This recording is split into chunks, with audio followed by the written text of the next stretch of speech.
mga kabisnes ang ating fried chicken na mala Jollibee.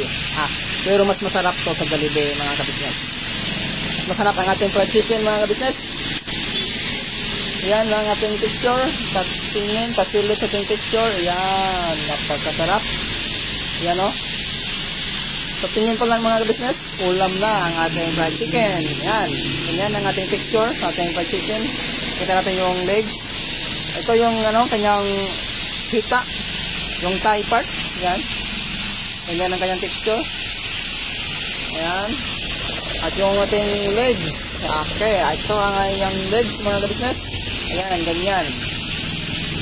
At yan mga kabisnes, kung napapansin nyo mga kabisnes, walang dugo ang ating manok. Tulo o.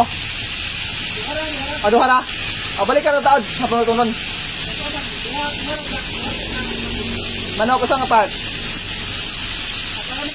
Aba? Sige. So ito mga kabisnes, kung napapansin nyo ang ating mga kabisnes, ating legs, walang dugo na lumalabas sa kanyang ito. 45.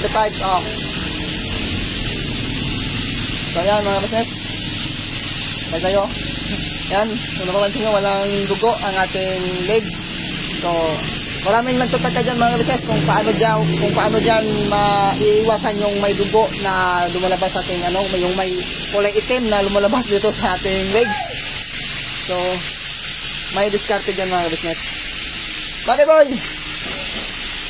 Ang diskarte dyan mga kabisnes is wag natin ilagay sa freezer ang ating manok. So, dapat ang pag-stock sa ating manok is yellow lang talaga. At hindi naman talaga natin maiiwasan na malagay natin sa freezer ang ating manok. Lalo na yung may tira tayo na mga marinated na mga chicken. Diba? May tira tayo na marinated na chicken. So, kailangan natin ilagay natin sa freezer yan para hindi masira. So, wag natin siyang lutuin na may yellow pa yung ilalim or yung malamig pa ang ilalim kasi mag-react kasi yan pag niluluto natin yan sa mainit. Kaya lalabas talaga yung kanyang dugo at yung kulay itim sa mga dito sa manok, sa join sa manok. So dapat iwasan natin magluto tayo na protein.